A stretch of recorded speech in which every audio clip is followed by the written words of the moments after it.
The Tower That Remembers. Chapter 1. The Ascent. I reached the tower at the hour when gulls go quiet. The sea was iron and the wind smelled like wet rope. The tower stood on the cliff above the harbor. Black stone, narrow slit windows, a crown of rusted lightning rods that pointed everywhere but heaven. People in Thornmouth call it the Memory Tower. They say it does not keep gold, it keeps a ledger of people. My father had been its caretaker.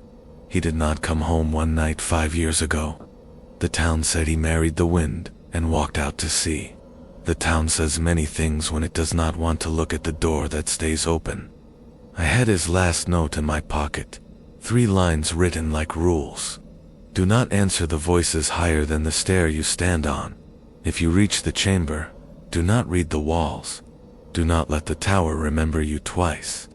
I kept the note folded small and tucked behind a photo.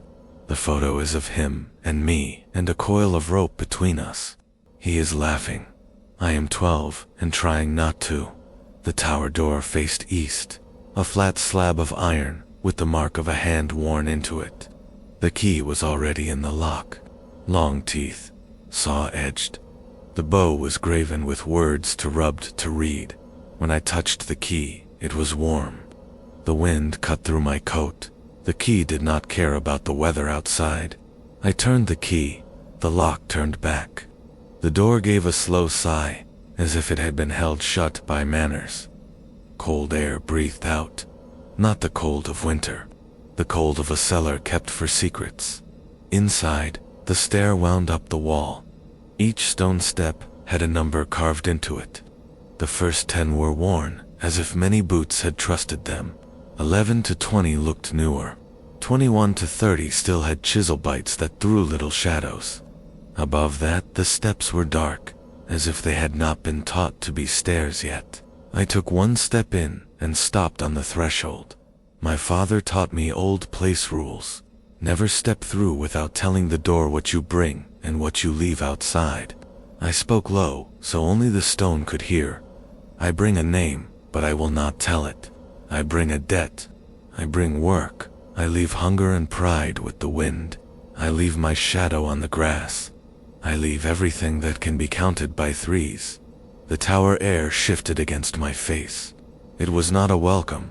It was a clerk checking a list and stamping it once. On the right, just inside the door, a shelf held a brass bell and a book with a broken strap. Caretaker's log. A stub of pencil lay under a loop of twine. I opened the book. Pages of small neat entries, dates, weather, repairs, then a hand change. My father's last page. Stair sounds are full. Do not answer calls from above your step. Do not step back to answer anything from below your step. Do not look down too long. The tower learns by gaze. Under that a single line, written when the pencil was dull. I hear you, but I will not turn. A drop of something had dried where the word here sits, salt or blood. I closed the book and tightened the strap. The strap did not tighten around the book. It tightened around my chest. I exhaled, and the leather eased like a belt after supper. I took the bell and tied it to my pack so it would ring if I fell. I touched the first step with my boot and said the number out loud, 1. The stone spoke back, not a word. A soft exhale of someone who had just bent to lift a weight. I set my full weight on it and listened. No crack, no trick. Only the air shifting above, as if a head had lifted to see who was coming. 2. The second step gave a little laugh, a child's laugh, quick, guilty. The laugh happened under my boot. I did not smile. I did not look down. I looked at the wall and the iron fixings and the places where the lime had been patched with too much love. 3. 3 felt like walking into a story I had told before. The skin of my wrist prickled. My father had held my hand on this step once. I could feel the shape of his fingers inside the memory, and the memory reaching back as if it wanted to hold me now. 4. A cough shook the stone. Phlegm. A man who should have stopped smoking a winter ago. The cough ticked my boot sole the way a cat touches your ankle in the dark to learn how firm you are. I did not speak. I did not say bless you. This place counts manners as answers, and answers as promises. 5. The banister thrummed under my palm. Not wood. It looked like wood. It felt like bone that had been taught to pretend. A pulse went through it once and once again. Not mine. I kept my fingers light. 6. As my boot set, there was a whisper from a half-turn above. It used my name in my mother's mouth. She says it like a soft bell. The L held a little too long. My throat tightened. This is how it starts. My father's first line on that last page. Do not answer voices higher than your stair. 7. Cold sweat crawled between my shoulder blades. I tasted iron. I kept my lips closed and my teeth slightly apart so the tower would not think my mouth was a door it could knock on. 8. A sound came from below. Boot on stone. Another climber, 2 turns down, but the step under me told the truth. No weight had found it for years. My ears wanted the footsteps. My hand felt only the old dust. The tower gives you the world you want, and then asks you to pay for it with the parts of your mind you least want to spend. 9. On 9, the air smelt like rain in a room with no windows, wet paper, damp rope. The smell entered my mouth and rested on my tongue like a coin. 10. The step was smooth as a bowl. 100 heels had found the same place and hollowed it. In the hollow lived a clear sound. A woman counting. Her voice was steady and bored, and trying not to be afraid. She did not say 10. She said 1. She said 1 3 times. Counting how many times she would pretend this was the first time. I stopped. My calves burned. My hands shook, and the bell on my pack gave one foolish little chime. The chime went up the stair and down it, and touched each numbered tread as if it were a friend at a table. The air tightened in reply. The tower did not like music that was not its own. I took the note from my pocket and read it again. Do not answer from above. Do not read the walls. Do not let it remember you twice. I tucked the note against my skin. The paper felt warm and wrong there, like wearing a name tag at a funeral. 11 looked like all the others, but felt different. The stone under my boot held its breath. It held it as long as I held mine. It let go only when I gave up the air. This is a place that learns your rhythm. A place that keeps the beat for you when you forget. 12. The banister pulsed again under my palm. 2 slow beats, 1 fast, like someone with fear in their mouth. From above, 2 turns up, a voice said, stop. Firm. I knew that tone. It was my father when he saw me step toward a wire that might be live. It was the tone that carried the shock and the love together. I stopped, but not because of the voice. I stopped to make my own choice. I set my boot only half on the next tread, and held my weight on my back leg. I looked at the wall, not up the well. The wall held marks. Tiny knife scratches, 1 for each climb. 1 for each person who told the tower I was here. 2 of the marks were shaped like little fish. I put those there when I was small. My father pretended not to see. The step above my half-set foot hissed. A strand of hair on my neck lifted. The tower does not like to be cheated of a full step. It wants your whole weight. It can only write what it can carry. I took my foot back. I said it again. I gave the tower the weight it demanded, and the silence it deserved. 13. I said the number out loud because superstition should be dragged by the tail and made to walk. The sound bounced once off the stone and did not return. My word stayed on that tread like a coin left as a tip on a bar. The tower kept it. I counted the loss. 1 small word. 1 small payment. So far I could afford it. 14 to 18 felt like walking through the inside of a throat. Warm patches, cold patches, little drafts that smelled like limestone and mouse. Here and there, a line of mortar had bubbled and run, then hardened like a frozen tear. I put my boot on 19, and the stair sighed with relief. It liked the number 19. Someone loved that number before me. The step knew it. At 20, the voices stopped. The quiet rose like water. It came to my knees. It came to my chest. By the time I reached 22, it was at my mouth. I swallowed and felt the water of quiet go down the wrong pipe. It sat in my lungs. I coughed, and no sound came out. The tower held my cough in its hand and waited. I gripped the banister and looked at the stone under my boot. Fine dust twitched on the edge of the tread, not from wind, from speech. Speech just above me. A scuff so light, you could mistake it for thought. "Do not answer," I said inside my head. My father answered back inside my head with his tired smile. "Then, do something else." I sang, not loud, not words, a low hum from my belly, a tune I used to use to check if a room was about to feed back. The hum went into the stair. It came back changed. It came back older. The tower gave the hum wrinkles. It gave it salt. It made my voice sound like his. I stopped at once. No more humming. No more gifts. Do not let the tower wear you until it knows which buttons to fasten. A narrow slit window opened at 23. It showed the harbor like a brown thumbprint. Boats, nets, a boy with a red cap throwing bread to a gull and laughing. I wanted to knock on the glass. I wanted to see if the boy would look up and wave. I wanted to see if the knock would draw the sea into the stair and wash the numbers clean. I lifted my hand and put it on the stone instead. The stone was warm where people like me had stopped and wanted and chosen not to. At 24, a brass nail stuck out from the mortar with a scrap of red thread tied to it. A knot in the thread had been bitten. The knot was not my father's. He ties clean. This knot was impatient. It looked like a person ate the string while waiting and spit it out wrong. I touched the knot with my nail. The stair breathed in. The thread touched my skin like a tongue. I jerked back and scraped my finger. Blood welled and stood in a neat, bright drop. The tower made a small, happy sound. It sounded like a person clicking a pen. I pressed the cut to my coat and walked on. 25, 26, 27. The steps were narrow here, made for a smaller foot.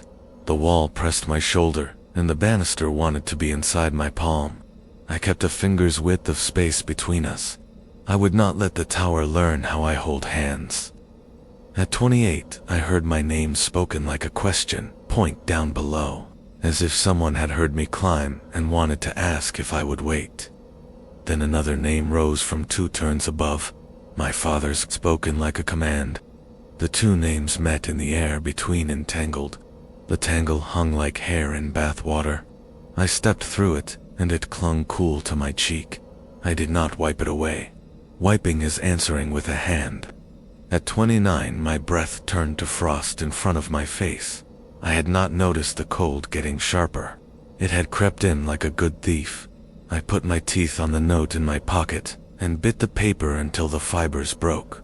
The taste of paper is a small thing, but small things build fences.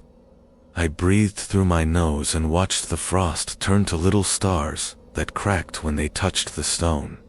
They made no sound. The crack happened inside my ears. At 30, the stair widened for a beat, then tightened again.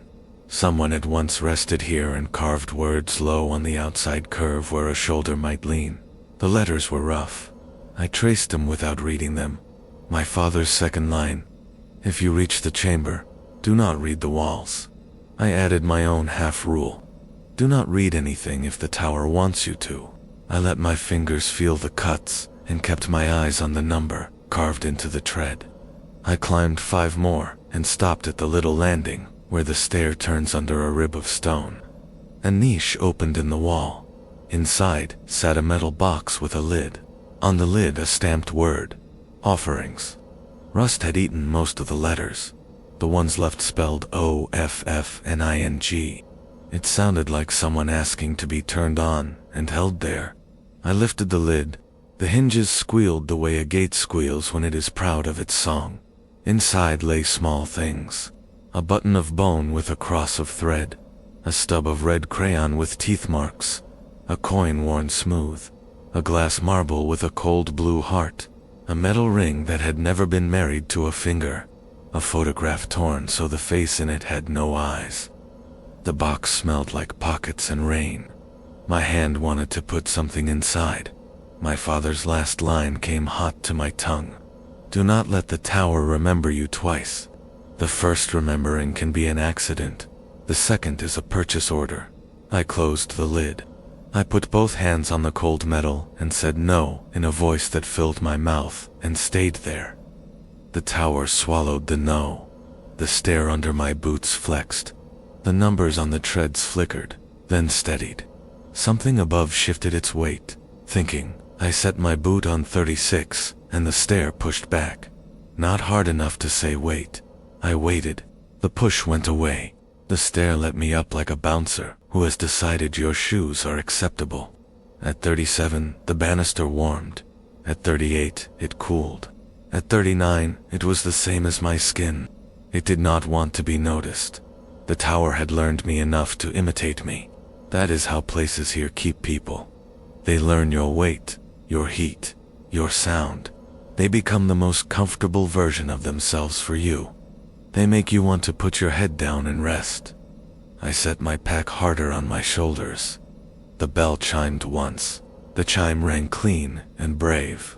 It went up into the dark, and in that moment, the dark opened like a mouth. A voice spoke from far above. It was not mine. It was not my father's.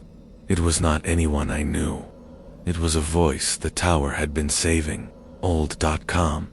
Tired of being right. Do not make the stair your home, it said. Do not make the rule your God. I froze with one foot lifted. I wanted to shout back.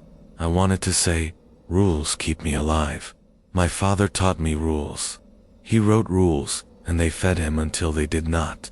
The tower wanted me to answer the voice above my step. It wanted to flip my careful into a trap. I set my foot down. I spoke to the number carved there. 40. My voice stayed with the stone. It did not climb. The old calm voice sighed. The banister throbbed once and stopped. I had said a word the tower could not bend. I looked up. I had not done that yet. The stair climbed into a place too dark for eyes to work. At some point above, the curve stopped being real. It became an idea the tower put into your head so you would keep going. That is what memory does when it wants to be complete. It invents the missing steps and hands them to you like a gift. I took the next step, and the next, and one more. 41, 42, 43. At 44, the walls drew in so close, my shoulders brushed. Stone dust fell as fine as breath. At 45, the stair turned wider again, and my boot caught on a chip. I stumbled forward and reached out. My palm hit cold iron, a door. Not a slit of a window, or a guardrail, or a nail. A door of iron with a key already in it. I stood, bent, hand on the metal, chest heaving in shallow pools. Sweat cooled and made my shirt heavy. The key bit my palm where my cut had dried. I pressed my ear to the seam and listened. Nothing. No whisper, no breath, no sea noise through the stone. Silence. But it was not empty silence. It was the silence of a room that had shut its eyes and was waiting for you to speak first so it could decide who you were.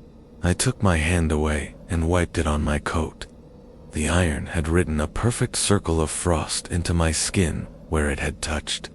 I watched the circle fade. I watched the tower write another into the steel where my breath had landed. I pulled the folded note out again. 3 lines. I read them one more time. I said them out loud, because saying is a promise, and I wanted the promise to be a wall. Do not answer the voices higher than the stair I stand on. If I reach the chamber, do not read the walls. Do not let the tower remember me twice. My voice sounded small. It sat down on the step like a bird sets down on a rail. It waited for me to move first. I put my hand on the key and did not turn it. Not yet. The tower listened to the shape my hand made. It settled its weight in the stones above. It made the air thin. It wanted the turn. It wanted the moment of entry. It wanted to know how I opened doors so it could learn to open me. I let go. I sat on the step with my back to the iron and my boots set square and counted my breath to 10 twice. I did not turn around when something brushed the nape of my neck like hair. I did not answer when a voice spoke 2 turns down in the stairwell and asked if I had brought the bell back. I did not look when a soft light opened behind my eyelids as if a window in my head had been unlatched. I sat and I let the first pull pass. After a time that could have been a minute or 2 inches, the draw eased, the door cooled. The key went from warm to simply metal. The tower had learned that I would not open for hunger. Only then did I stand. Only then did I lay my fingers on the bow and feel the dull cuts of the graven words.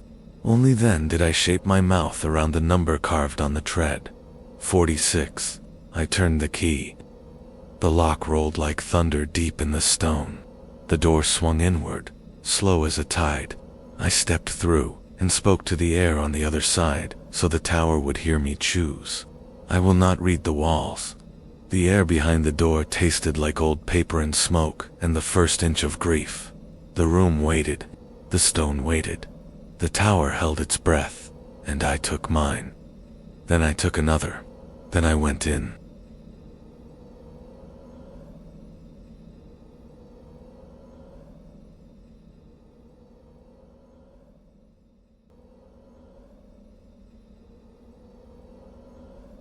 Chapter 2. The Chamber That Eats Words. The chamber waited with the kind of quiet that makes your teeth notice each other. I stood inside the doorway and let my eyes adjust without letting them drift across the walls. I kept my gaze on the floor, on the plain circle of stone where feet had turned for a long time. There was a scuff mark like a crescent moon. There was a heel print trapped in old dust. There was a hair caught in a crack, white and fine, the kind that belongs to a person who has finished most of their days already. I said the plan to myself, in a steady voice that did not carry. Do not read the walls. Do not give the chamber a way to write me. Do not answer any voice that is not level with my feet. The air had a taste. Cold iron, paper that has soaked up smoke and grief, a thin sweetness like old glue. I breathed through my nose and counted each breath in 4s. 4 in, hold 2. 4 out, hold 2. The rhythm gave my heart something to do that was not fear. I needed to know the size of the room without letting my eyes be a net. I slid my heel along the floor in a slow arc. The stone was smooth with years. It rose and fell under my boot by the height of a coin. There were shallow channels cut into it, not letters. The channels ran like rain marks from the walls to the center and stopped at the plinth.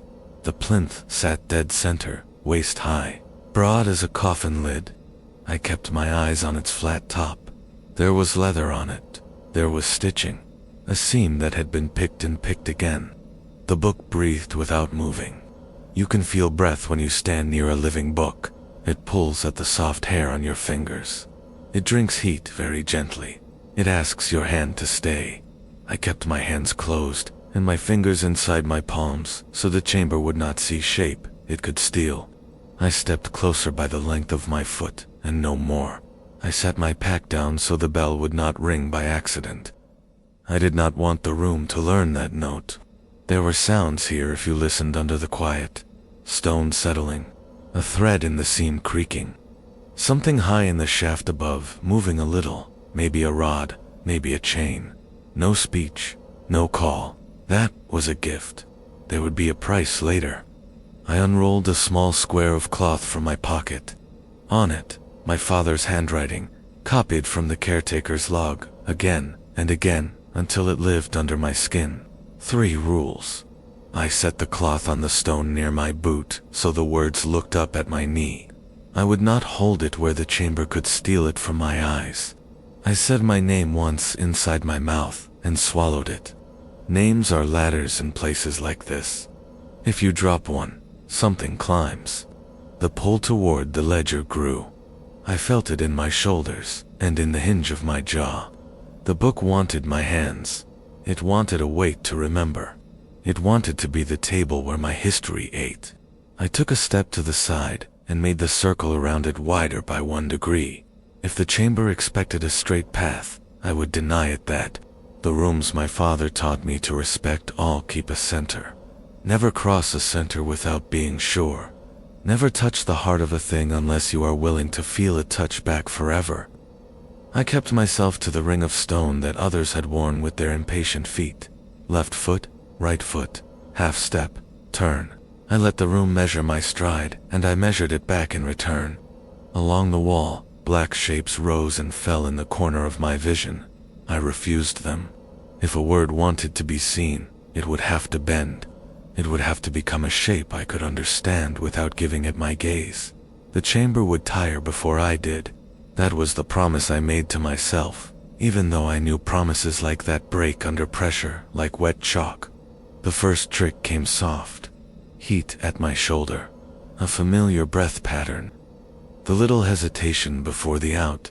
The habit of a man whose lungs had been scarred by dust and long days in rope and salt. My father stood behind me by the feel of it. He did not speak. He waited for me to turn. He waited for my face to show him I remembered him by more than rules. I let the breath slide past my ear. I felt it in the hairs there. I did not turn. I counted. 4 in, hold 2. 4 out, hold 2. My breath and that breath tried to weave. I kept mine unbraided. The second trick had teeth. A sound ahead like pages riffling in fast fingers. The book on the plinth did not move. The sound came from the walls, words shuffling themselves from one column to another. Every line wanted to stand in front, where my eyes would land if I allowed a glance. They jostled the way people jostle in a queue when a new till opens, and they pretend they are not rushing. I went still. Stillness is work. The room prefers a body that paces. Movement lets it hang chains. Stillness forces it to come to you. The shuffling slowed. The breath at my shoulder cooled. Dust settled in a mote that drifted down in front of my chest and landed on the cloth with the rules. The mote looked like snow, if snow had learned how to be gilt. I took a coin from my pocket and set it on the edge of the plinth without looking at the leather. The coin was common, thin, smoothed by thumbs and pockets, and counting. It sounded like a false note on the stone. The chamber did not like it. Places like this prefer relic over money. They eat keepsakes. They do not eat currency. I set a second coin next to the first. 2 thin notes. 2 reminders that not everything here could be bought. A voice spoke near my knee. It came from the carved channel in the floor. Not the floor exactly. From the old dust that lives inside the lines. A voice made of centuries of someone clearing their throat. What will you give? I kept my eyes on the circle my boot had traced. I watched the coin tremble. The tremble was very small. It was not from wind. There was no wind here. I will give you my patience, I said. I will give you the fact that I will not run. I did not ask it to count those as offerings.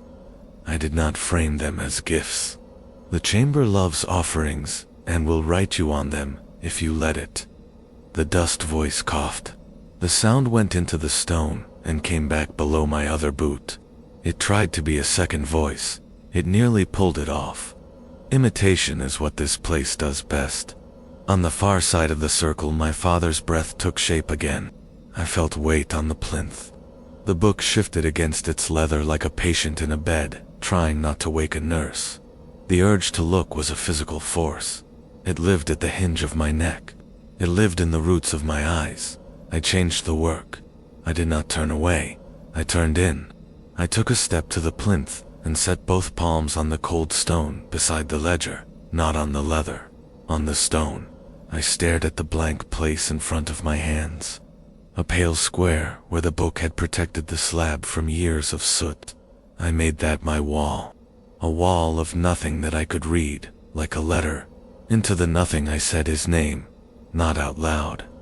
In my head and under it, the place where names hold blood. I let the name fill my chest like warm water. Then I poured it back out without opening my mouth. The chamber felt the movement. It leaned in. A voice came from the height of my cheek, level with my face. The rule allowed me to answer. Answering is not the same as giving. There is a line between them, but it is thin. You will read what we write, it said, calm, firm, as if it were telling me the time. No, I said, I will not. You will read it with your hands. No. You will read it with your breath. No. You will read it with your eyes, while telling yourself that you are not reading. I did not answer that one. The room was right. That was the way most people fail here. They look sideways and tell themselves it is not looking. They call it mapping. They call it caution. The letters crawl into the corner of the eye and set up a bed. I closed my eyes. I let the dark behind my lids be a flat field. On that field I wrote my own words with the chalk of thought. I wrote a door. I wrote a stair. I wrote a bell hung from a nail. I wrote my father's hands. I wrote the rope between them. I wrote the ledgers I have kept in other rooms to keep other places honest. The chamber moved like a large animal that has decided a small animal is not worth rising for yet.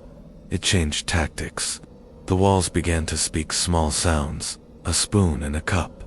A page turned in a quiet library, a breath taken by someone who does not want to disturb a child. The sounds gathered near my ear and arranged themselves as if they wanted to become a sentence. They did not yet. I opened my eyes and looked at my hands. The skin there had fine letters on it where sweat had dried in the lines. They were not real letters. They were the will of the room to be letters. I wiped my palms on my coat. The letters fell and did not land. Good. Not yet.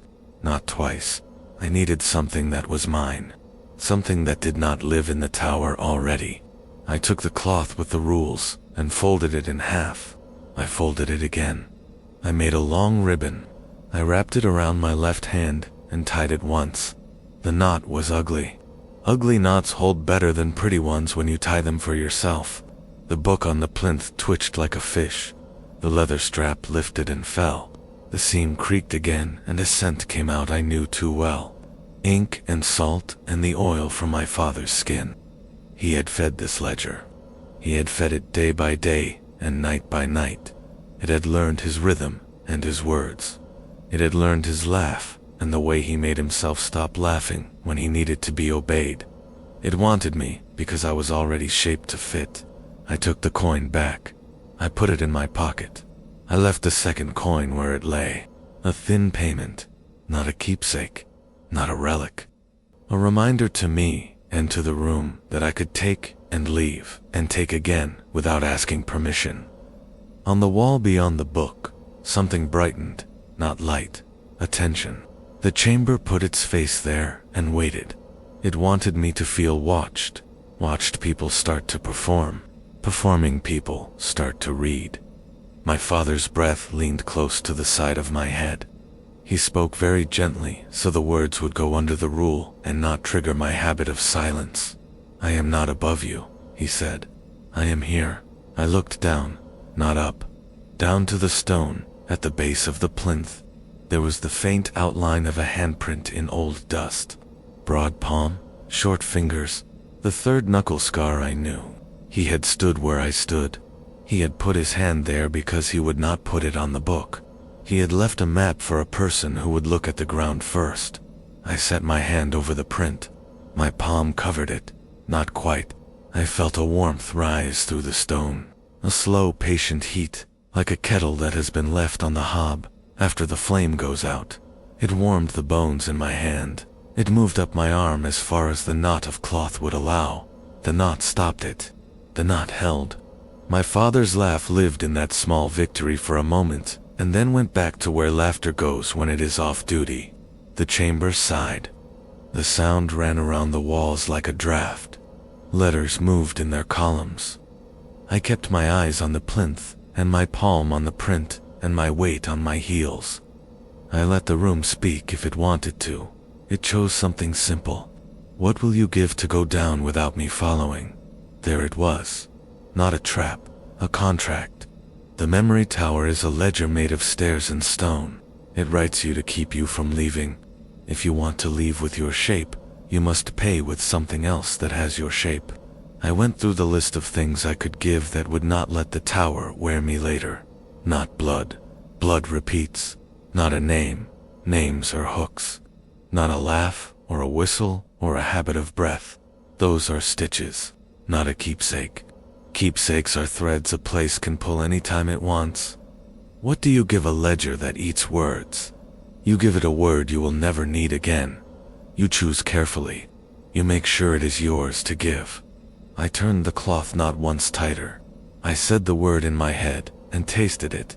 It had fed me often. It had saved me sometimes.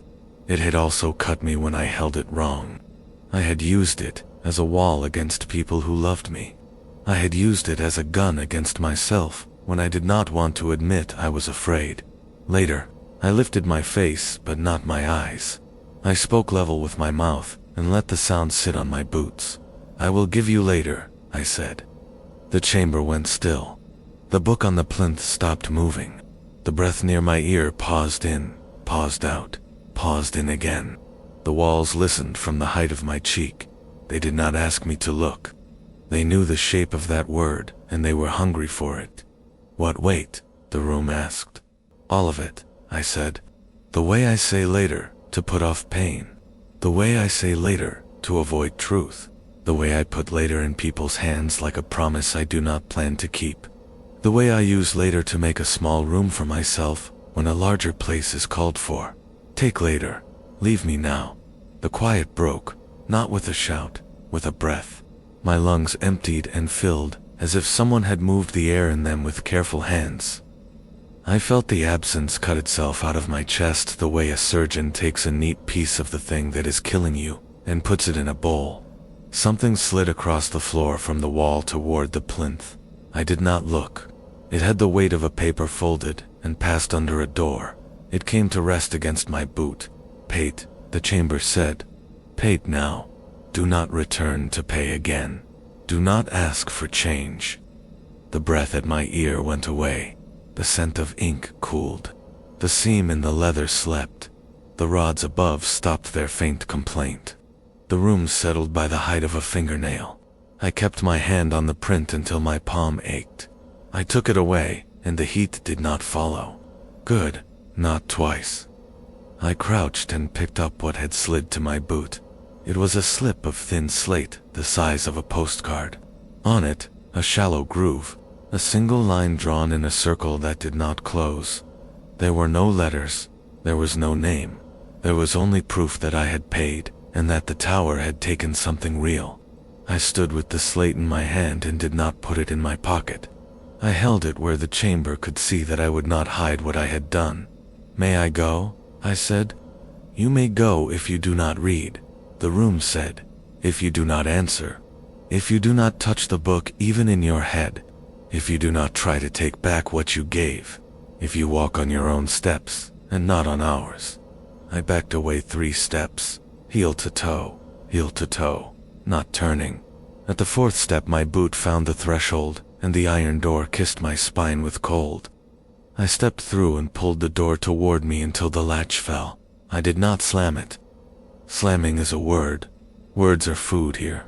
In the stairwell I set my back to the iron and breathed the air that had learned how to be air without help. I checked my hands. No letters on the skin. No heat in the cloth knot. No ink on my nails. The slate felt heavy for its size. I turned it over. On the back, another line had appeared while I was not looking. A second circle that almost closed, drawn around the first. 2 almosts. 2 promises. 2 debts.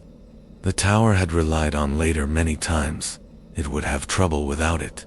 So would I. The price I had paid would make the climb down a different kind of work. Fine, I said to the stone. Now then. I tied the slate to my pack with the bell cord so it would bump my shoulder as I moved. A reminder. A weight to keep me from tilting forward into the well of the stair. I put my boot on the first tread below the landing and said the number out loud so the tower could not say I lied about where I stood. 45. The step answered with a simple stone sound. Not a voice, not a clever, only the truth of weight on rock. It was the best sound I had heard since I opened the door. I started down. The tower did not call my name from above. It did not send my father's voice from below. It did not pretend to be love. It did not pretend to be mercy. It did not pretend to be a problem that could be solved by reading. It let me go. I took my own steps one by one, and carried now like a bowl I did not dare spill. And when the wind finally met me under the door at the bottom, it smelled like wet rope and rust, and a harbor where gulls were loud again, because they did not know any better, and did not have to. I set my hand on the iron slab, and told it the truth. I am coming back, I said. Not to pay again, to take someone. The tower listened. It has no ears. It heard me anyway. The rods on the crown sang once in the wind like fingers drawn over a comb. I put the key back where I had found it. I tucked the cloth with the rules under the bell on the shelf. I took the caretaker's log and added one line in pencil with a blunt point. Paid in full with later. Do not bring more. Then I went out into the day that had decided to be kinder than the room behind me. And I let the harbor noise settle into my bones, so the stair could not keep its rhythm in me after I left.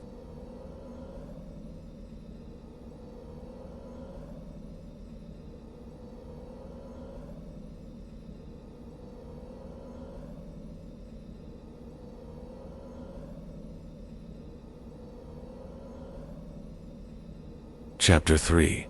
The Debt That Walks Beside You. I came down from the tower with the slate still bumping my shoulder, tied to the bell cord like an unwanted child. Every step rang with the absence I had given. Later, gone. The air outside smelled wrong because of it.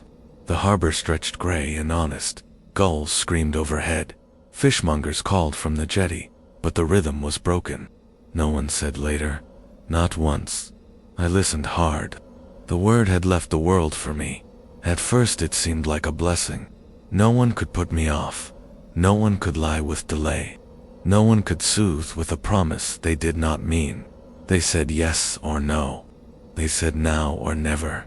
It was clean, sharp as a knife in new cloth. But after an hour in town, the weight of it pressed. I asked the baker when bread would be ready. He said, not now, not never. Do not wait. I asked the blacksmith when he could fix a bent hinge. He said, now or not at all. I asked a woman if she would see me tomorrow. She looked at me as if I had struck her. She said, tomorrow does not come for you. That was the price. Not just inside the tower. Out here too. The tower had fed on later for centuries. It had spread the habit into the mouths of people. Everyone had a little supply of delay in their pocket. I had given mine up. The tower had eaten it. Now the world bent around the hole. By nightfall, I understood the curve of the trap. Without later, I would burn faster. Every decision would come to me sharp, without cushion. Every moment would be now or gone. A man who lives without later does not last long. He makes enemies fast. He breaks trusts fast. He wears himself down like rope across stone. I slept in my father's chair that night. The fire guttered low. The house creaked. Shadows pressed their faces against the window, but did not come in. They smelled the tower on me and respected the boundary. Still, I kept the slate in my hand. The almost circle on its face seemed to grow darker in firelight. The circle on the back deepened, not closed, never closed, but waiting. In my dreams, the stair rose again, not above me, beside me. It wound around and around in the dark like a snake made of stone. The voices did not call from above. They walked at my shoulder. One wore my father's breath. One wore my sister's laugh. One wore my own cough when I was 10. They leaned in as if to remind me, you did not pay enough. I woke with the slate heavy across my chest. The bell cord knotted tight around it, though I had not tied it that way. The sound of the tower's rods came faint across the sea, though no storm touched Thornmouth. The sound was a single drawn note, held so long it bent. At dawn, I went back to the harbor. I wanted to prove myself wrong. I wanted to see if later lived anywhere still. I asked the fishmonger if he would sell me a cod in an hour. He stared through me and said, "Now or rot." I asked a boy mending nets if he would show me tomorrow. He bit the thread with his teeth and spat. He said, "No tomorrow for you." The words were not cruel. They were flat. The way you tell a man he is missing a hand. That was when I understood. The debt would not sit quiet. The tower had not taken later only from me. It had taken it from the world, wherever my shadow touched. It followed me, this absence. It reached into mouths not my own. It bent grammar. It bent time. It bent the rhythm of life around me, until all I had left was now and never. By evening I heard the bell, not the one on my pack, the one from the tower, high on the cliff. It rang once, though no hand could reach that rope. The sound traveled the town. Every face turned, every body stilled. People looked at me with wide eyes. Not hate, not pity, recognition. They had heard that bell before. They had seen others walk with its shadow. They knew what it meant. I turned toward the cliff, and my feet moved without my asking. The slate thudded against my chest. Each step up the winding path was harder than the last. Not because of the climb, because of choice. Without later, every step was final. Now or never. Go or stop. Stay or enter. The tower had reshaped even the act of walking into a ledger. At the door, the iron slab waited with frost in its seams. The key hung in the lock, teeth glinting. The mark of the hand on the door was deeper. My hand wanted to rest there. I wanted to feel if the stone would sigh under my palm, but I kept my fist closed. I knew what it would cost to knock. The tower would mark me twice if I let it. Twice remembered, twice written, twice worn. The rod sang above, not in storm, in hunger. The tower had tasted me. Now it wanted a meal. The debt I thought I had paid walked beside me, matching my step, whispering in the back of my ear, "You will come back. Not because you want to, because we still hold your father, because we still hold your name, because you gave us later, and now there is nothing left but now."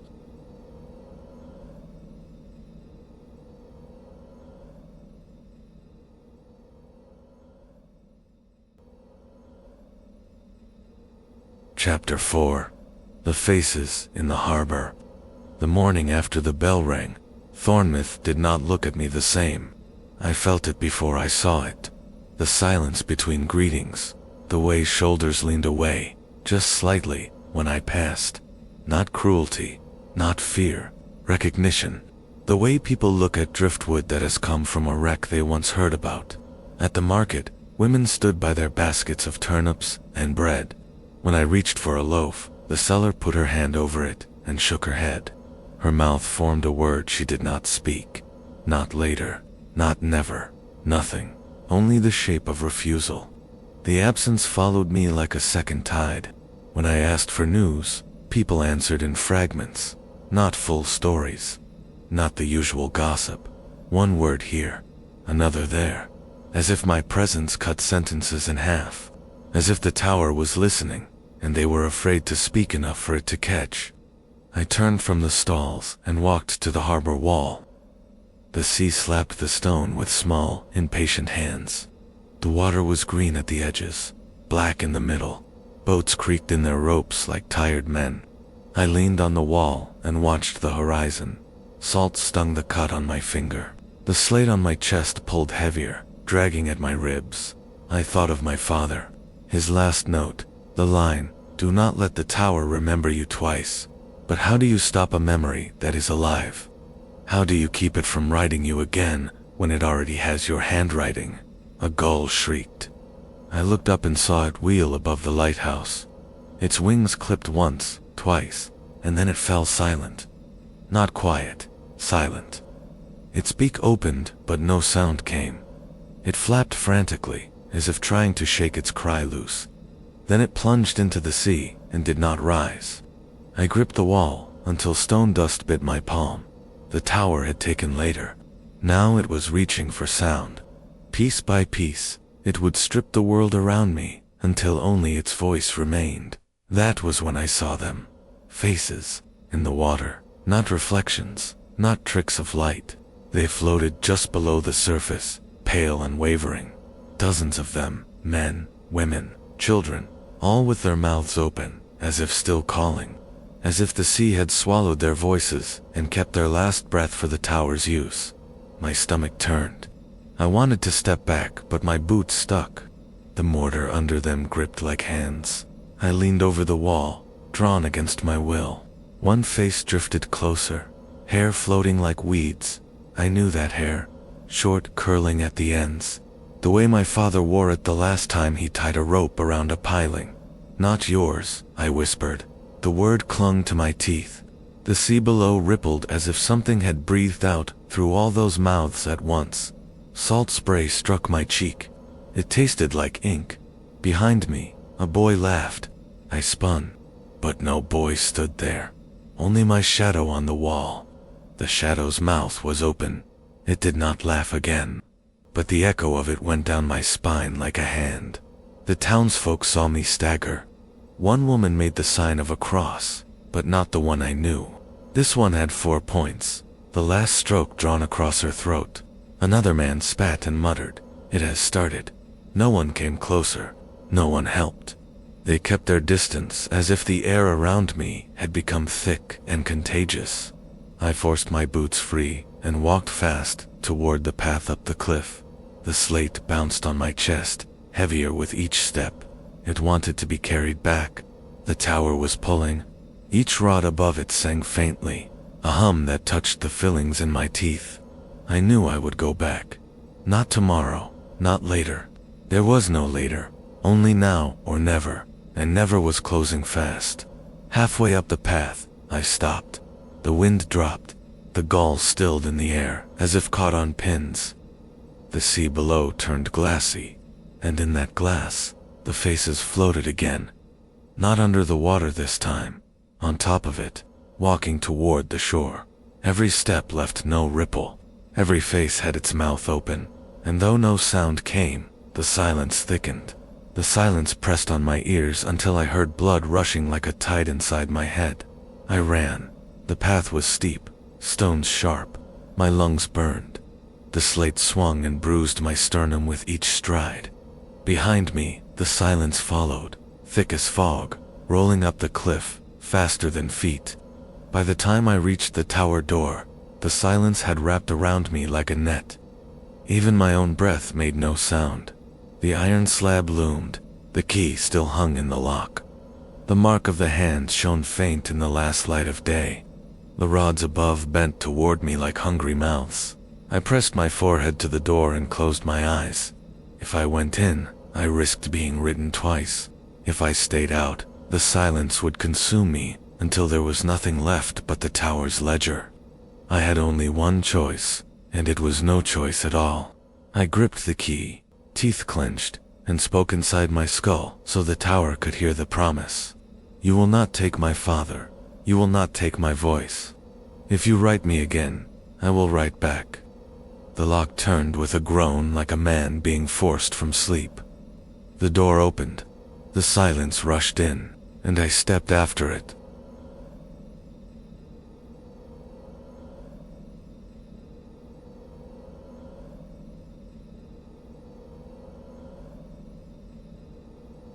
Chapter 5. The stair without sound. The silence met me like water. It rose from the threshold and climbed my chest and filled my mouth. The bell on my pack swung and touched the slate and did not make a sound. My boots struck stone and the stair took the blows and gave back nothing. Not a click, not a scrape. The tower had shut its ears on purpose and dragged mine shut with them. I stood inside the door and held still. If you thrash in deep water, you waste breath. If you thrash in deep silence, you spin your thoughts too fast. I lifted the key from the lock and set it on the shelf by the bell so the tower could not make it fall. The caretaker's log lay there with it strapped tight. Under the bell, the square of cloth I had left waited. I slid it free, and tied it across my mouth and jaw, not as a gag, as a promise. Words would not leave me by accident. The cloth smelled like pencil and oil in my father's hands. I stepped onto the first tread and said the number inside my head. 1. The count did not echo. It sat there like a bead in a bowl. I touched the banister with 2 fingers only. It felt like bone that had learned a new trick. It had learned how to be quiet. I climbed slow because speed makes you careless, and careless makes you twice ridden. 2, 3, 4. The silence grew thicker, the way fog grows thicker when you pretend it is only mist. My knees felt heavy. The gap between thoughts closed. The tower had no ladder to work with now because I had paid it. So it made my now fat and warm and sleepy. It wanted me to rest my head against the banister and finish being a person. 5, 6. On the 6th tread, the numbers carved in the stone were smeared. The smear was not dirt. It was the mark of a hand made of quiet. It had pressed the numbers soft, the way a thumb presses new wax. I reached into my coat and took out the nail I keep for bad wood and bad days. I cut a short tick where the 6 should be, not a number, a notch, a promise to my own foot. I would not let the stair steal count from me. 7, 8, 9. The tower answered with tricks from the side. A breeze on my ear that did not move my hair. A breath against my neck in time with my pulse, but half a beat late. A shape at the corner of my eye, where the wall and the step made a mouth. I let the tricks pass through me. You can let a place walk inside your coat without giving it the inside of your skin. At 10, the stair below me moved. Not much. A shrug under my boot as if a shoulder rolled. A weight set itself on the 9th step with the care of a cat. I did not look down. I looked at my hands. They were steady. The cloth over my mouth was damp where breath had found it, and cooled. I put the slate against my chest with both palms and pressed hard until I felt the stone in it answered the stone in the stair. I pressed until I had a 3rd beat to walk to. 1 for my heart. 1 for the tower's rods far above. 1 for the slate tied to me like a stubborn child. 11, 12. The carved numbers were gone from the risers now. The tower had licked them smooth. It wanted my count to be guesswork. I made new marks with the nail. Short, ugly, enough. My fingers learned the rhythm of scratch and step. My boots learned where to stop without the help of my eyes. On the 13th tread, the stair asked a question. It did not use a voice. The step lifted a fraction under my foot and held it waited for me to answer with weight. If I set my full weight, it would read that as yes. If I pulled away, it would read that as no. I did neither. I took the slate from my chest and set its cold edge on the tread and wrote with stone on stone. Now, the slate left a pale word like dry sea foam. The step lowered again. The question withdrew like a cat that will ask later when you are sleepy and kind. I put the slate back against my ribs and moved on. 14, 15, 16. By 17, the air in the well had a taste. Not salt, not dust, ink. The tower was writing. It was writing in silence. I could feel the letters take shape against my cheek the way you can feel someone speaking your name with their breath when you sleep and pretend to be asleep. The cloth over my mouth warmed as the writing reached for it and slid away. Cloth stops ink if you do not give it a tongue. On the 19th tread, someone climbed with me. Not above, not below, beside. A shadow set itself on the inside curve of the stair, 1 step in from the drop, and matched my step for step. I saw it only by how the light from the narrow slit window at 23 broke when it reached the curve. I knew this shadow. I had worn it for years when I followed my father up rope ladders and steel stairs. It was his gait. It was his weight. It was the sound he made when sound still belonged to him. The tower had kept the shape of him, and now it put that shape in the path, because it could not shout his name at me. I did not speak. I did not reach. I did not fall into the old easy step, where you make room for a father to walk ahead. I set my foot where my foot had to go. I kept my knee where my knee would work. I let the shadow climb and did not feed it. 20.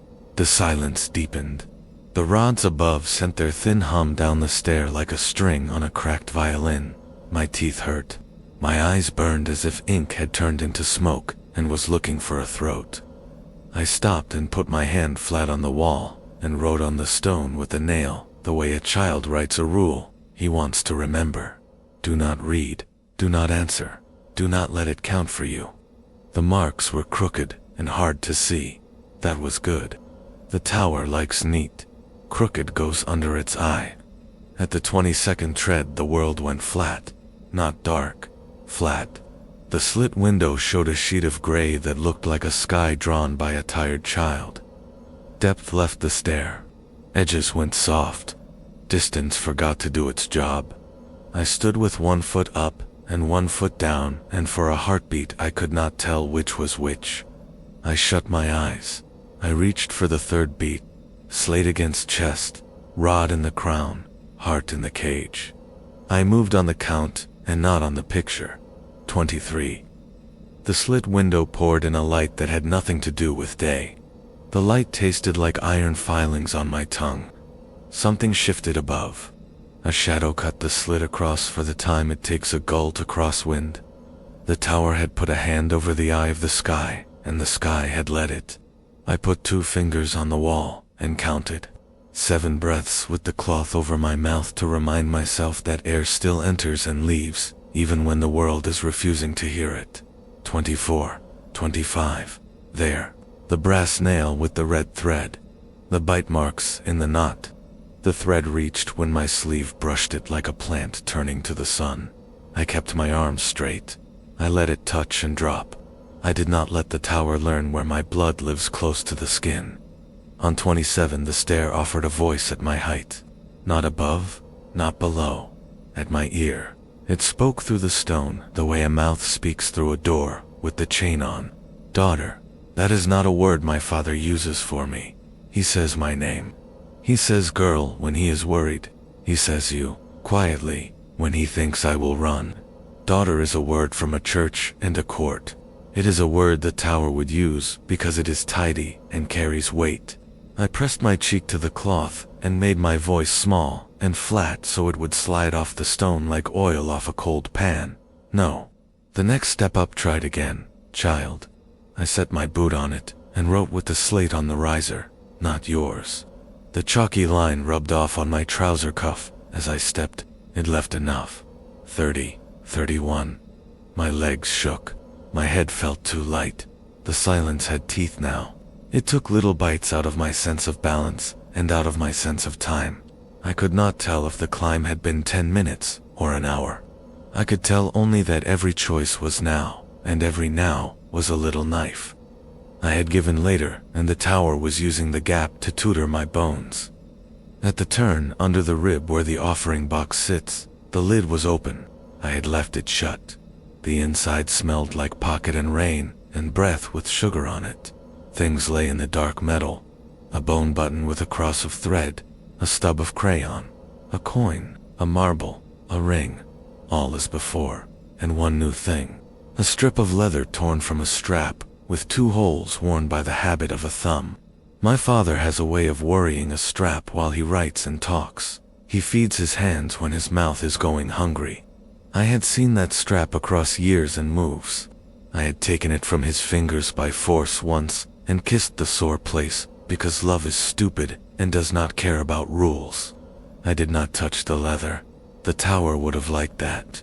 It would have wrapped the torn strap around my wrist and ridden my pulse into the ledger by right of relic. I shut the lid with the nail. The hinges made no sound. Silence ate all the small metal songs and kept them for itself. 36, 37, 38. The iron door waited with frost in the seam. The key sat in the lock. Not the same key I had set on the shelf below. This one was longer by a tooth. The bow had a new scratch, shaped like a half moon. The tower changes keys when it thinks you are tired enough to take anything it offers. I did not touch the key. I set my palm on the iron near the seam and waited. The cold found the circle the first door had written into my skin and matched it. The cold found the circle the first door had written into my skin and matched it. The circles touched and the iron did a small true thing. It told me someone stood on the other side with their hand against the door at the same height as mine. I moved my hand left by a finger width. The other hand did not. I moved mine right by 2. The other hand did not. I moved up. The other stayed. It was a hand pressed to iron, because it remembered being here. It was not a hand that could follow me. I set my ear to the seam. Silence breathed out. Not breath. Breathing. The act of it, without the sound of it. A person behind a glass wall taking air in and letting it go, with a will that was running out. I said my father's name inside my mouth and waited for the feeling it always makes in my ribs. It came. But behind it came another feeling the tower could not fake. A small weight at my shoulder where my father's hand sits when he wants to stand near and not claim you. The weight did not land.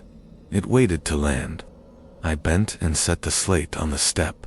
I put both knees down so the tower would know I was not about to run. I slipped the cloth from my mouth and tucked it into my collar to warm my throat. Then I spoke with my face close to the iron so the words would not travel far.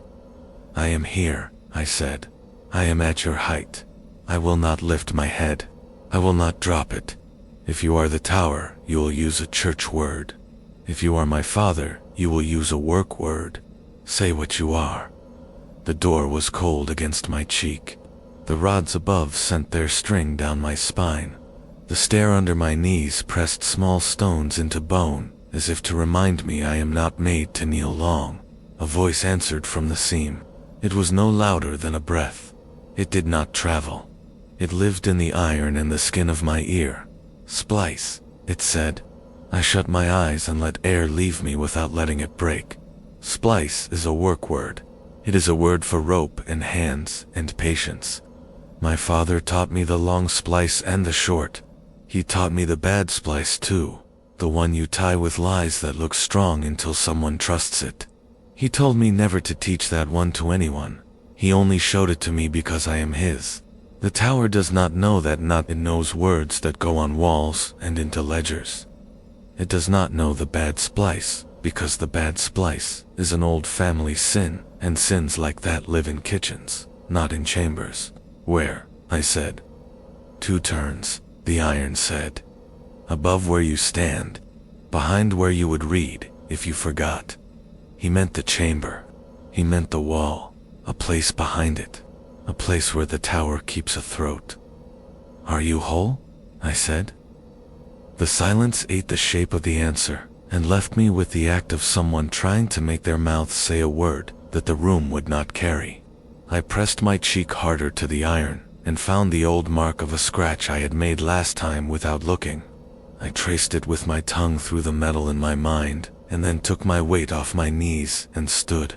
I will not touch the pages, I said. I will not read the stone. I will not answer what is above my step. I will write where you tell me and break what I can. The iron did a small true thing again. It let warmth leak into my skin from another palm that matched mine from height and habit and the bad splice in the blood. It did not last. The tower pulled that warmth back like a cat yanking a toy and shoved silence into the gap. I slid the cloth over my mouth again. I hooked the slate to my chest. I did not touch the new key. I took the nail and tapped it once against the door where the other hand had been so that the hand would have something to hold on to in the dark. The tap made no sound. I made it anyway. Then I counted down 3 steps so the chamber would not feel me in its seam, turned on my heel, and climbed the last of the tread to the landing without stopping to let doubt talk. Doubt has many words. Now does not. The chamber door stood to my left. The wind above the crown pressed down through the shaft like a hungry weight. The leather on the ledger rustled once from behind the iron, as if it had rolled and settled again in sleep. I put my palm to the seam of the chamber door, the same way I had to the iron below. It was colder. The cold had a sharpness like sugar and salt together. A child could lick this door and leave skin. The rods above trembled. The silence spread itself flat and waited to be a floor. I did not ask permission. I did not explain. I used the circle the first iron had written into my skin and pressed it to the seam until the door remembered that it had to open when the right shape touched it. It opened as if it did not want to be seen moving. I went in and closed it behind me with my shoulder. The chamber waited with walls I would not read. The book lay on the plinth like a mouth that needed feeding and had learned not to beg. The channels in the floor that carried dust and breath, and the little rains of old words down to the center were wet, not water, ink thinned with grief. It shone in the light from the slit above like oil. I did not look at the walls. I went to the place 2 turns clockwise, where the work words in our family live, because people leave their habits in the places they find first. Behind the plinth at knee height the stone was smoother by a finger width, where a hand had pressed a lot. I pressed. The stone pressed back like a stubborn door. I pressed harder and wrote with my body the word the tower could not eat, because it is too small and too sharp and too old. No, the stone moved, not far, a breath. A seam appeared where my knuckles had bruised. I set the slate edge in the seam and pried. The edge chipped. The circle on the face darkened, as if the almost of it had been asked a question and had decided not to answer. The seam opened the way. A lip opens when it lets a spoon in, because the hand that holds the spoon says now, and not later, and means it. Behind the seam, a space breathed. Not a room, a throat. Air moved through it, like a thing being born slow. It smelled like rope and lead and cold iron and the bad splice of a house taught to act like a god. I slid my hand into the dark and found a chain. No anchor at the first reach. I followed it to its ring. The ring sat on a spindle. The spindle had teeth. The teeth had a habit of catching on a notch just where a patient man would choose to stop and think. I am not a patient man now. The tower ate that word. I set the cloth between my palm and the ring and pulled. The chain moved 1 link, and the rods above sang. They sang the way thunder sings when it does not want to show you lightning. The silence crushed down. My knees bent. My teeth found each other and tried to hide inside bone. I pulled another link, and another, and another, until the ring hit the notch, and the notch did its work, and told my hand to wait. I did not wait. I moved my grip. I found the spot where the bad splice lives in metal too. The place where a ring has been pulled 1,000 times, and wants to obey, and hates being made too. I set my heel against the plinth, and let the weight of my body be a lever. The ring came through the notch with a sound I could not hear, and felt with every inch of myself. The rods screamed. The scream had no air. It carried in stone. It cracked in marrow. It made a line in the circle on the slate. The circle almost closed and then stopped like a held breath. Wind fell into the chamber from above. Not silence. Wind. Real. It hit my face and pushed spit into my mouth around the cloth. It blew the smell of ink flat. It made the book flutter and shut. The walls pressed their words harder in a last tantrum that spilled letters like teeth. I did not look. I pulled the chain 1 more link. Something heavy, far above, shifted its mind. The rods bent away from their quiet and toward the air outside, as if the sky had told them a story they liked better. The silence broke like ice in spring. I heard the bell on my pack ring once by accident, because I had moved wrong. It sounded small, inhuman, and stupid, and full of hope. I laughed into the cloth, and the laugh came back in my own chest, and not from the stone. Behind me the iron door at my height clicked once, as if a hand had let go to rest.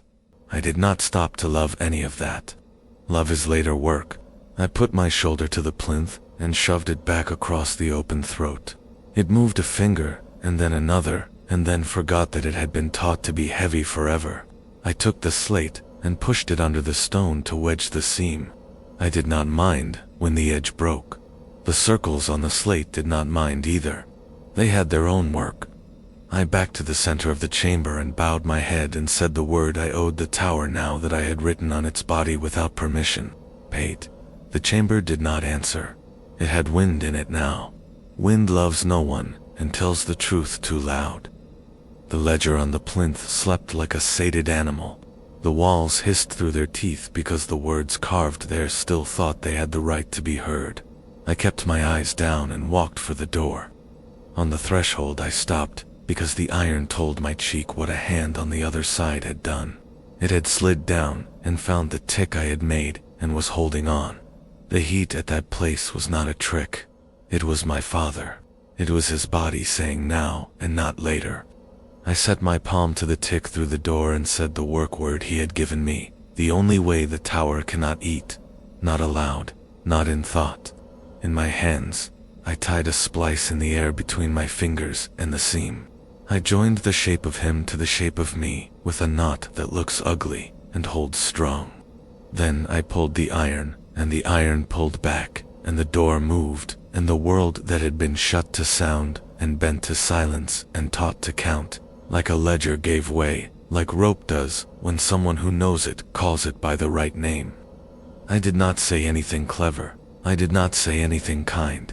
I said his name, the way you say a word you have used all your life and only now understood. He said mine back, without a church in it. The stair under us learned that there is a kind of step that is not counted by numbers, or by weight, or by rules.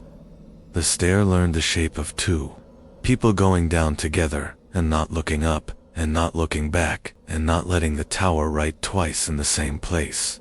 We went. We carried wind with us. We let the silence lie and be small. We did not offer later. We did not ask for mercy. We did not read what the tower tried to push under our eyes from the walls we did not look at. At the door at the bottom, the key waited where I had left it. The shelf held the bell, and the cloth, and the caretaker's log. I put the key in the iron, and turned, and the wind hit us in the face with salt, and gull, and fish, and the idiot joy of a harbor that had remembered how to be noisy. We stepped out into that noise, and the tower behind us changed its breath. It did not die. It does not die. Towers like this are not killed by pulling a chain. They are made of ledger and stair and rule and the long habit of a place. But it turned its face away from the harbor. It turned its rods toward the hills. It took its ear off Thornmouth, and off me, and off my father. It kept its book. It kept its walls. It kept its hunger. It did not keep our now. We walked until our legs shook. We sat on the grass and leaned our backs against each other because backs are where you put trust when your hands are tired. We did not speak for a long time because we wanted to feel the work stop moving in us. When we did speak, we did it like men who had been taught that time is not a friend and that promises are heavy even when you whisper them. We will have to pay again, he said. It was not a question. Not with later, I said. Not twice. He nodded. He looked at the harbor where gulls fought over a scrap, and a boy in a red cap threw bread he should have kept for his own supper. He smelled like rope and iron and smoke and long dark. He smelled like the chair I had slept in and the strap I had not touched, and the kind of work you do because you will not forgive yourself if you do not. We will have to make the town loud, he said.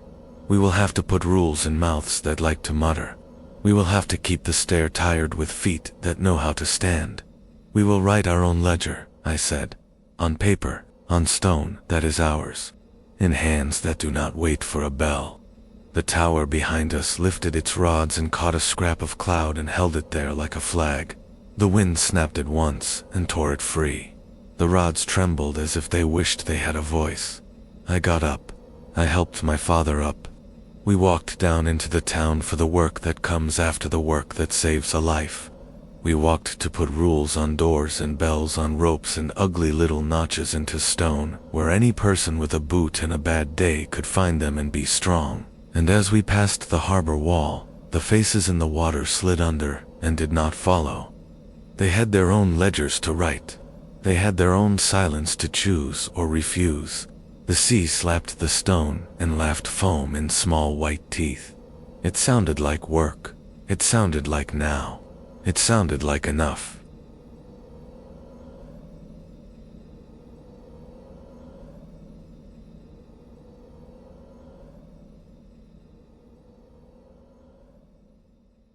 Chapter 6. The Town That Forgot How to Whisper. Thornmouth was not built for noise. It was a harbor town, small, low, with streets that bent like knees under weight. People worked with rope and nets, with hooks and knives. They did not shout unless a line snapped or a man slipped. They saved their voices. They put words in jars and opened them only when they needed to. The tower had liked that. The tower had trained them that way. Silence fed it. Quiet was a tax it collected every day, one sigh at a time. But after we pulled the chain, the tower turned. It bent its rods away from us, and the air over Thornmouth shook loose. The sea slapped louder. The gulls screamed without stopping. The bells on the moored boats rang with every small tug of tide.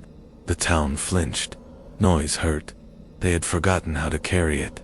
They looked at me, at the slate on my chest, and the man at my shoulder, and they knew what we had done. They did not cheer. They did not thank. They only stared, because noise was not free for them yet. My father went to the square where the well stands. He put his hand on the stones that had been smoothed by 100 years of waiting women and tired men. He turned, and his voice was hoarse but full. "Talk," he said. Not long, not loud. One word, but it cracked the air. It shook the shutters. It made men drop knives and women bite their lips to hold back the habit of silence. Nobody answered. The quiet came back fast, like a tide that does not trust the shore. So I climbed the steps to the lip of the well. I pulled the cloth from my neck and let my voice go without thinking. I told them the rules, not the tower's rules, ours. Do not let silence eat you. Do not give your breath to the walls. Do not answer the stair. Do not wait for later. Speak now, always now.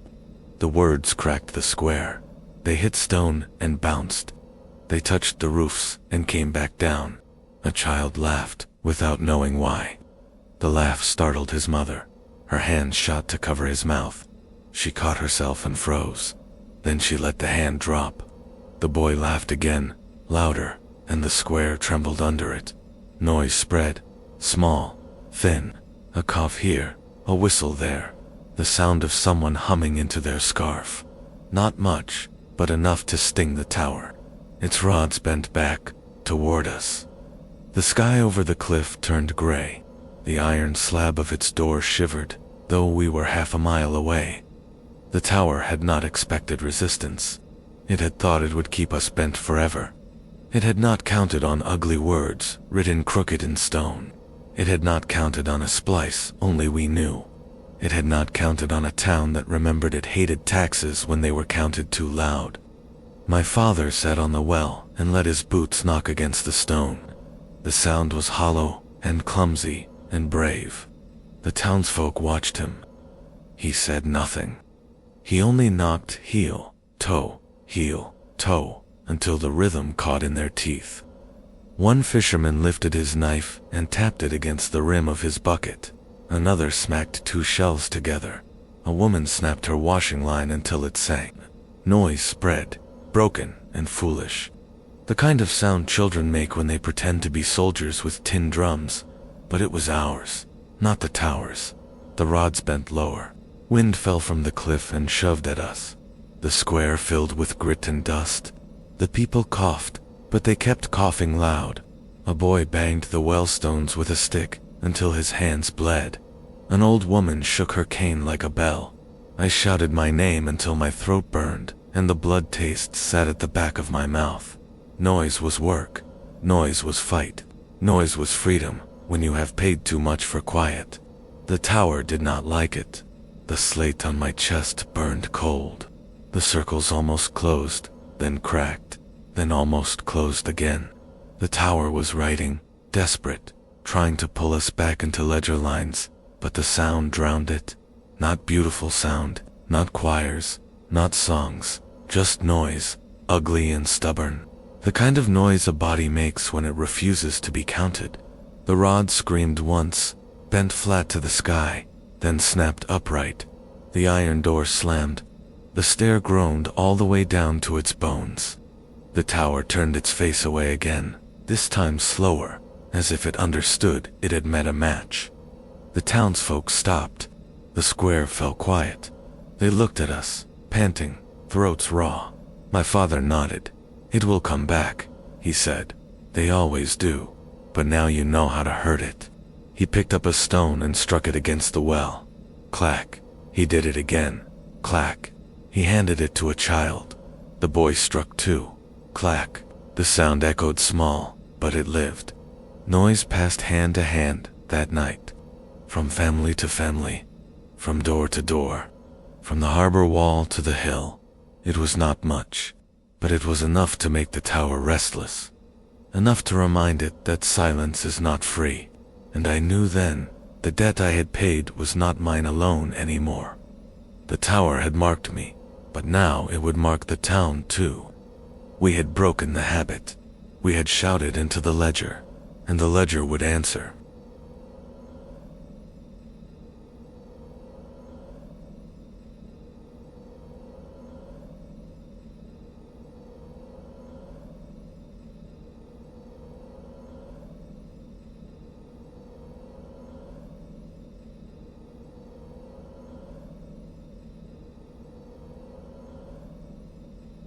Chapter 7. The Rods That Point Inward. The tower did not sleep. It never had. But for a time, after we filled Thornmouth with noise, it sulked. It turned its face inland. Its rods bent away from the sea. The gulls screamed, unhindered. The harbor shouted and laughed. The square filled with cracked voices and raw throats, trying to outdo silence. But the tower is not a thing that leaves. It is a thing that waits. It began to bend its hunger inward, toward the hills, the woods, the farms. The people who lived away from the harbor had not heard our shouting. They had not been armed with rhythm and stubborn sound. And when the rods bent toward them, they bent too. One night, a shepherd came down from the high pasture. He stumbled into the square, pale, eyes wide. He tried to speak, but no words came. Only shapes with no sound. His throat moved, his lips formed names, but the air refused to carry them. He dropped to his knees at the well and pounded the stones with both fists. The sound of knuckles on rock echoed thinly, the only sound left in him. His sheep followed down the path at dawn, bleeding, every mouth open, every throat straining. No sound, only the shuffle of hooves on dirt. The tower had taken their voices. We knew then it would not forgive. It would not stop at us. It would not be satisfied until every field and hill bent to its ledger. It had turned its rods inward and begun to eat the rest of the world. My father and I sat at the harbor wall, watching the faces drift under the black water.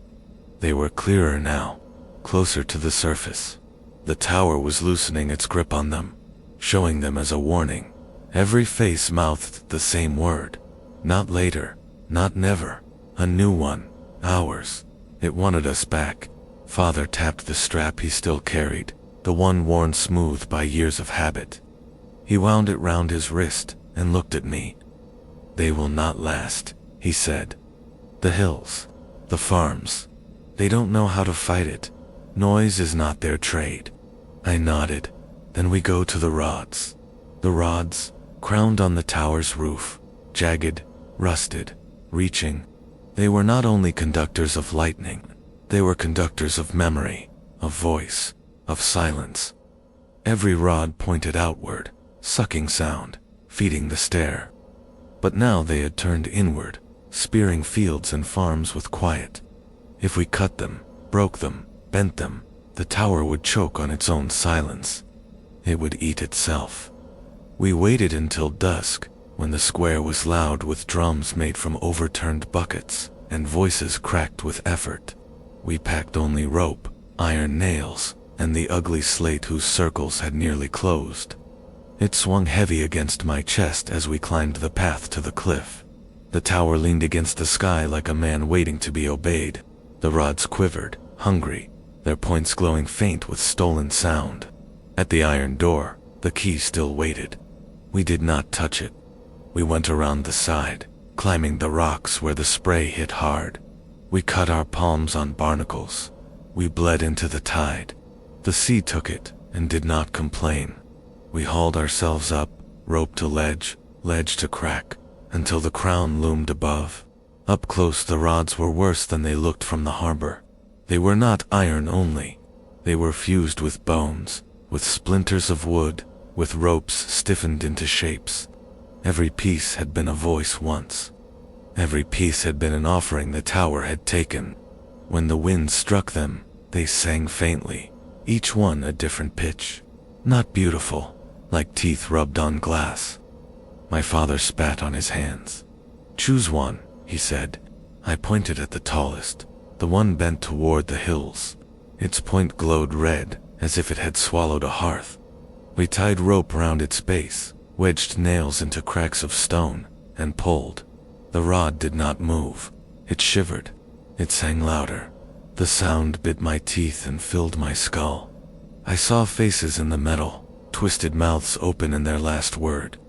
The rod wanted me to stop pulling, to put my mouth against it, to whisper mine. I pressed my forehead against the rope and pulled harder. The slate at my chest burned cold. The almost circle closed halfway and held. The tower roared, but not with wind, with memory. Voices spilled from the rods, hundreds at once, shrieking, laughing, begging. The sound pressed me back. My knees buckled. My father roared back. Not words, only a sound, raw, torn from his chest. It cut through the storm like a knife. The rope jerked. The rod bent. Once, twice. With a scream like rust tearing from bone, it snapped. The sky above the hills cleared. The shepherd's voice came back, faint, broken, but real. The sheep cried out on the slopes, their bleats rolling down the valley. The tower shook. Stone dust fell. Its crown tilted. The other rods quivered, uncertain, hungry.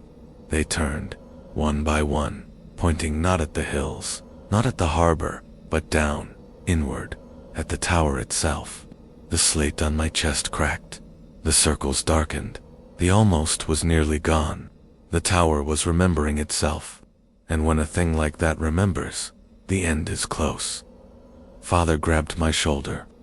"We have one night," he said, "one night before it bends them back." I looked up at the crown of rods, all quivering, all aimed at the heart of the stair. For the first time, the tower had to listen to itself, and I thought, maybe that was the only way to kill it.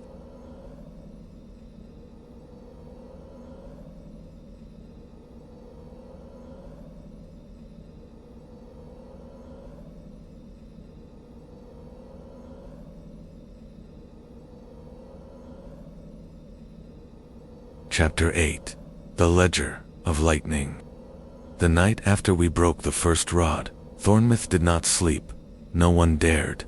They had seen the shepherd's voice return ragged, his sheep crying out like horns in a storm. They had seen the tower lean and shiver, its crown bent. They knew what it meant. The tower was hurt, and hurt things lash. The townsfolk gathered in the square with torches and drums made from barrels. The noise rose rough, jagged, filling cracks of silence before the tower could pour itself in. Children banged spoons on buckets until their arms shook. Old women shouted prayers they half remembered. Young men roared work songs with half the words missing. It was ugly, but it held. From the cliff, the tower answered. Its rods quivered, pointing inward, then outward, uncertain. Red light pulsed faint at their tips, each beat like a heart that had learned too many rhythms at once. The hum rolled down the cliff and through the streets, rattling shutters, shaking glass. Every window in Thornmouth reflected faces that were not standing outside. Voices bled from chimneys, calling names no one wanted to hear. The tower was trying to pour its ledger into every crack. We went back, father and I, rope across our shoulders, nails in a sack, the cracked slate tied to my chest. It thudded with each step, heavier now, as if the tower was riding directly into my ribs. The almost circle was nearly closed. One more stroke, and I knew it would bind me. The climb was worse than before. The cliff groaned under us. The sea hissed like teeth. The spray tasted of ink. Every ledge felt smaller. Every rope knot slipped. The tower did not want us back on its crown. It bent the wind sideways, slammed it against us, tried to peel us from the stone. We hauled ourselves up anyway. At the top, the rods trembled like fingers. The first we had broken lay twisted across the roof, its tip still glowing faint red. It smoked like meat left too long on flame. The others leaned toward us as we approached, bending lower, their ends scraping stone. They wanted to touch us. They wanted to draw our names straight out of our mouths. I looked at Father. His face was pale, but his eyes were steady. "Another," he said. So we set rope, so we pulled. The second rod screamed before it bent. Not metal, not stone. Voices, hundreds layered, shrill, panicked. Each word blurred into another, forming a storm of language too fast to understand. The slate at my chest burned. The almost circle closed tighter. My teeth rattled. I felt my name dragging up my throat like a fishhook. I bit my tongue until blood ran. The taste of it anchored me. I roared the blood down my throat and used the pain as rope. The rod bent, snapped, fell. The tower howled. Stone cracked. The stair groaned. A slit window burst outward, spraying shards into the sea. The whole crown tilted, as if the tower's head had been struck. Father grinned through blood on his lips. "One more," he said. But the tower had learned it would not let us. The rods turned together, every one, and pointed at us. The tips glowed white, not red now. The light was searing. The hum shook the air. Lightning leaped, not from the sky to them, but from them to the sky, each bolt dragging sound with it. The tower was emptying Thornmouth, sucking voices through its rods, shooting them into the black night like fireworks of silence. Below, the town cried out. The noise faltered. Men clutched their throats. Women dropped buckets. Children opened mouths, and nothing came. The tower was pulling it all, making its ledger fat with silence. I pressed the slate to my chest. It throbbed. The circle darkened, almost closed. I felt the tower trying to write me twice. Here, now, under its crown. My hands shook. My knees bent. I wanted to give in, to drop the slate, to let it close, to let myself be remembered fully, at last. Then my father shouted. No words, a roar, raw and jagged. It cracked the night. It carried across the crown and down the stair and into the town. People below heard it. They answered. Not with words, they had none but with noise. Drums, shells, knives, on buckets. Every sound they could beat from wood and stone. The rods faltered. The lightning bent. It struck the tower itself. Stone split. Dust rained. A scream poured up the stair. Not human. Not storm. A ledger tearing itself in half. We pulled together. The third rod bent. It fought harder than the others. It shrieked with every name it had stolen. But it broke. It fell. It crashed into the crown. Sparks spilling. Silence bleeding out like black smoke. The tower staggered. The rods quivered. Half bent inward, half outward. Confused. Hungry. Wounded. Father fell to his knees, chest heaving. I dropped beside him. The slate cracked again. The circle's almost gone. Only a sliver remained. One more stroke, and the tower would own me. We end it, I said. Father spat blood and nodded. One more night, he said. One more, and the ledger closes. We lay on the crown, breathing hard, the tower trembling under us, the town below roaring broken, desperate noise into the dark. And above us, the rods glowed like spears waiting to fall.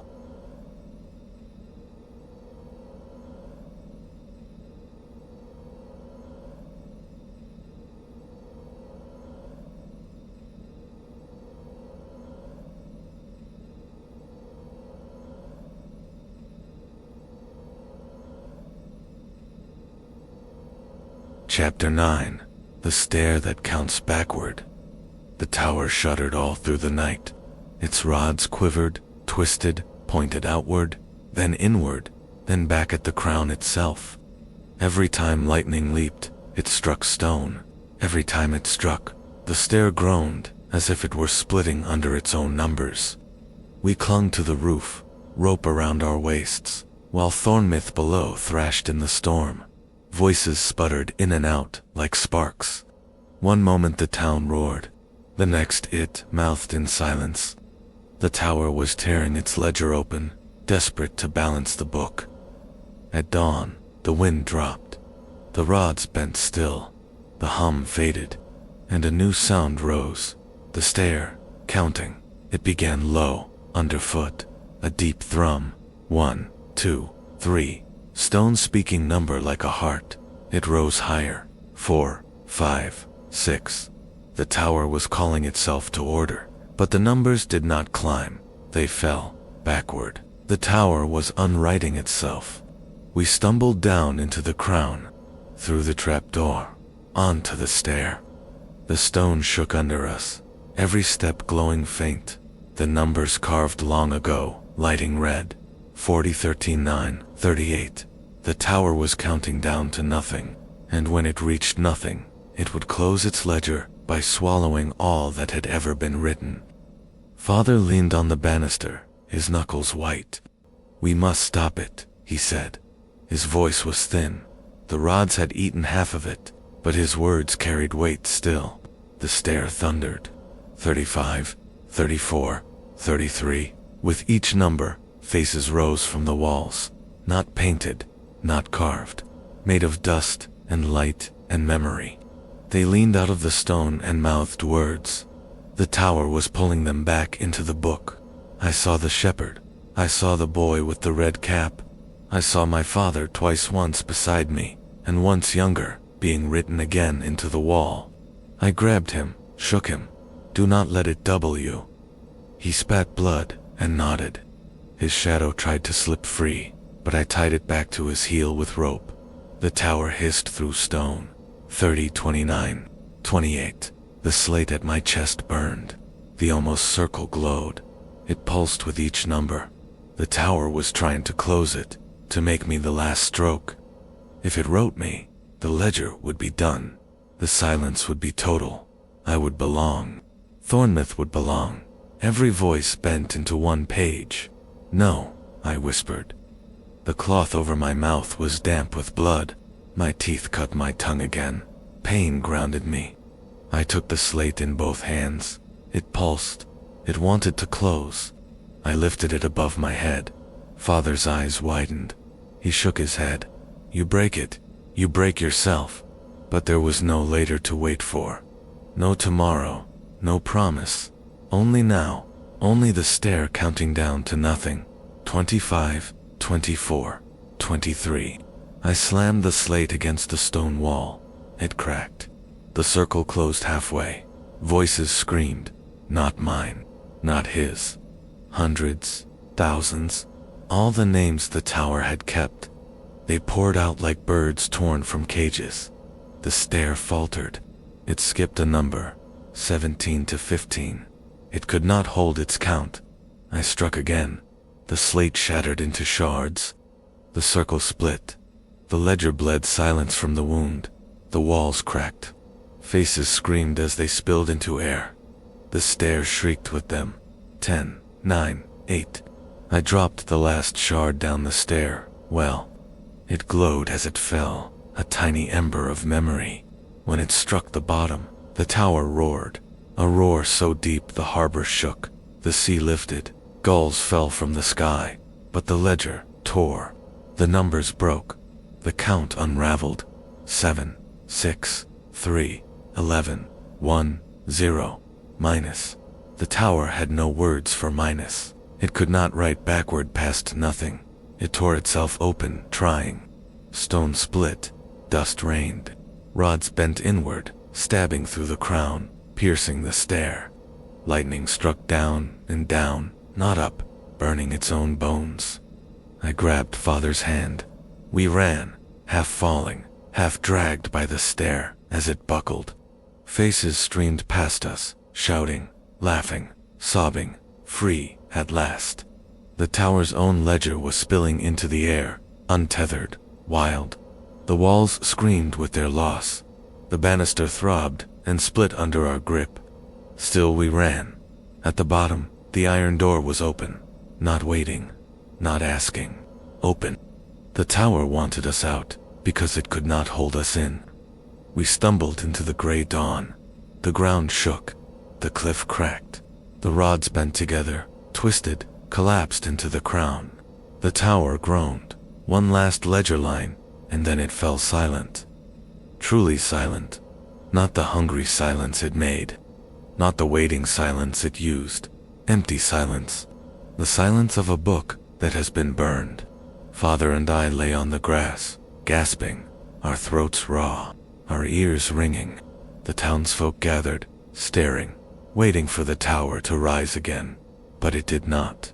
Only dust lifted into the air, red with sunrise, and drifted across Thornmouth like ash. We had broken the ledger, but the price was not yet clear.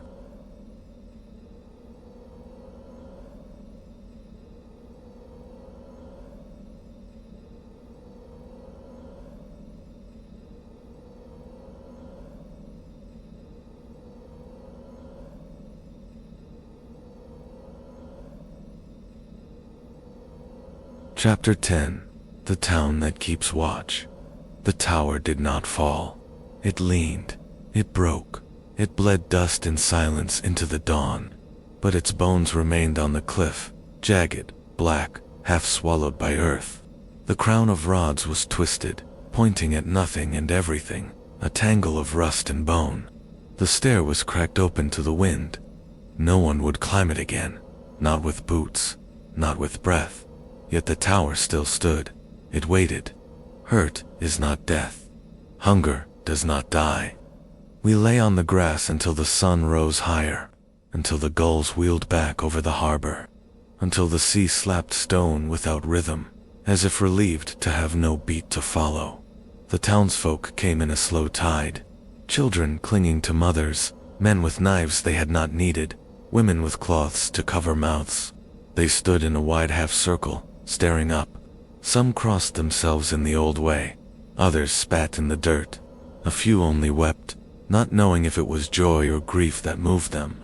Father sat up first. His face was gray, his hands shaking. The strap on his wrist was torn, as if the tower had tried to pull it free. He unwound it, stared at the holes, then tossed it into the grass. "Not mine anymore," he said. His voice cracked. But it was his voice. No rod stole it. No ledger held it. He looked at me and smiled, threw blood in his teeth. "You broke it." "I broke the slate," I said, "and maybe myself with it." I pressed a hand to my chest, where the circles had burned. The skin there was raw, seared, not by flame, but by memory. The tower had tried to close me, and though I had shattered its pen, the scar was mine now, a circle that would never fade. A mark that said, "This one was written once, almost twice." The people drew closer.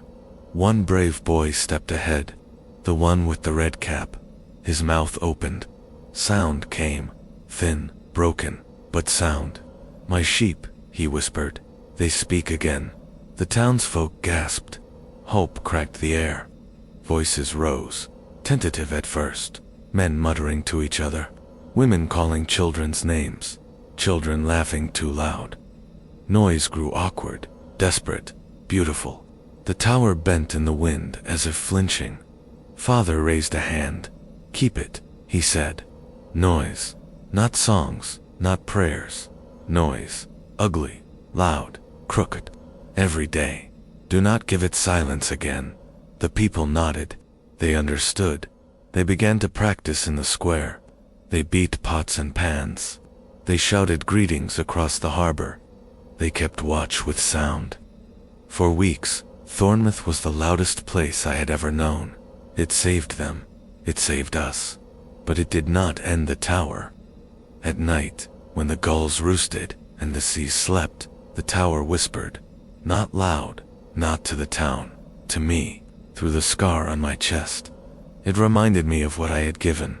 Later, It reminded me that I had shattered its ledger, but only for now. It reminded me that debts echo, that books are copied, that ledgers are written again in different hands. I lay awake in Father's chair, cloth across my mouth, slate shards under my bed. I listened. The whispers said my name. Not from above my step, not from below, from inside my ribs, where the circle had almost closed. I pressed my hand there and whispered back. No. The whisper stopped, but it always came again. We built walls around the tower, not to keep it in, to keep fools out. Young men with something to prove, old men with something to mourn, children with too much curiosity. We set stones, piled high, mortared with noise. Each stone carried a shout, a laugh, a curse, a story.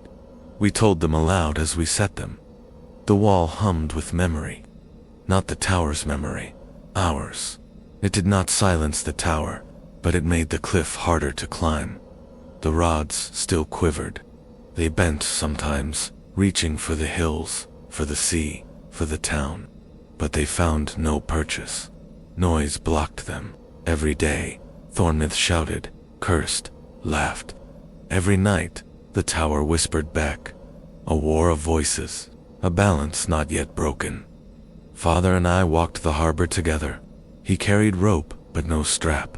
I carried shards of slate in my pocket, sharp edges biting skin, to remind me of what it cost to say no.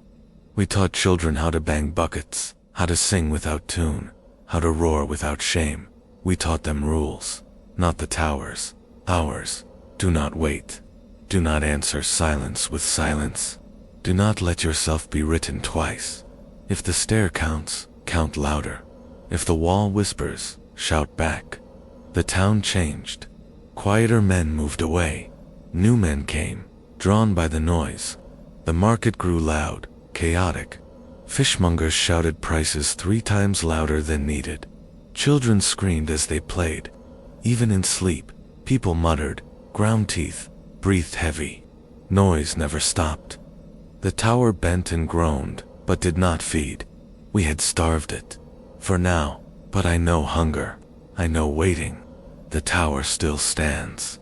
Its stair cracked. Its rods twisted. Its crown broken, but it stands. It waits for the day the town grows tired. It waits for the day a generation forgets why their grandmothers shouted in their sleep. It waits for silence, and me. I wait too. I walk the cliff at dawn. I press my hand to the scar on my chest. It burns faint, pulsing like the rods once pulsed. It tells me the tower remembers. Not twice, but once, and once is enough. One day it will write again. One day it will call. When it does, I will be here. Not to climb, not to pay, but to keep watch. Because the tower that remembers is not dead, and neither am I.